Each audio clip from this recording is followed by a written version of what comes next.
this was so prevalent down there. The entire hillside would be covered with this crab. Okay. And they called it the beach as Tululu. As Tululu. Yes. The Tululu Bay. That's the beach.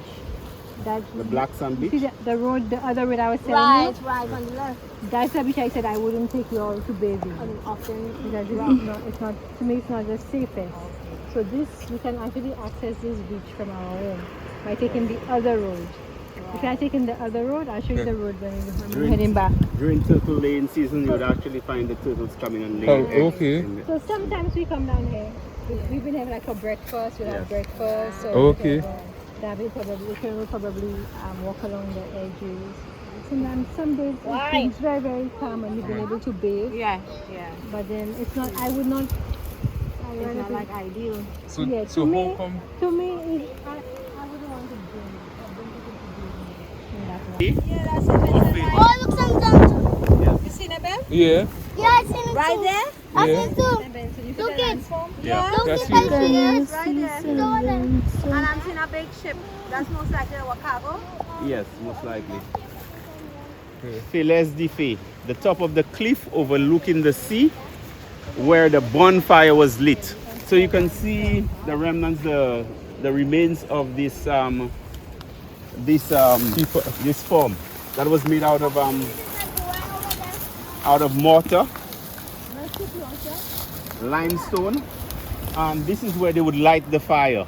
So for instance, if they were told that the slave ship would be passing with slaves in the month of August, it would mean from the commencement of the month of August until the slave ship arrived, they would have slaves here maintaining a bonfire with smoke signal during the day and the fire during the night to signal the slave ship as to River Dory's location. And That fire going. yes, A whole month, possibly. yes, if it took that long.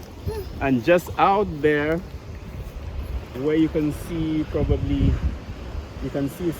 waves being formed there. Something white. Something white, yes. Yeah. This is an area where there's a coral reef in this area, Okay. and the slave ship was coming in, approaching nighttime, and it ran aground. It ran into the coral reef, and the coral reef was damaged. The slave ship also sustained some damage, and as a result, they called the coral reef Kai Fili, meaning damaged coral reef. So when we go on to the other side, I will show you all where the slaves arrived, where they got their first bath, the remains of the slave market, where the slaves got their first meal, and so on. So let's know. So when the ship get damaged there, what they do? They send out a ship to meet it. Beg your pardon? They send out a ship to meet it. Yes, they repaired it. Maybe. Yes, they repaired it. So most times the ship, the mother ship would stay across there, and they would dispatch smaller vessels called dories to bring in the slaves or whatever other goods that they would be bringing in from Europe.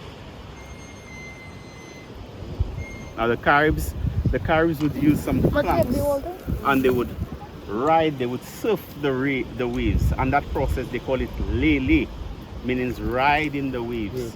So when those small boats would come in, you would appreciate that with the waves, sometimes they would ride the waves in. So the slaves would call these boats Tilele Lam, like small boats that would ride the waves. Tilele Lam. Like lam means wave. So T means small, lele, ride the waves. So Tilele Lam, small, they would ride the waves. Small boats that would ride the waves.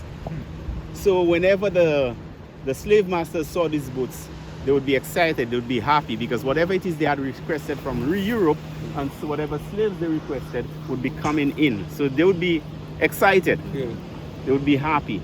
So the people known as the Susnegs, when they would come and report to the slave masters any form of rebellion, the slave masters would welcome them and say, Vini, come, Tilelelam, Vini Tilelelam, come and bring me your good news.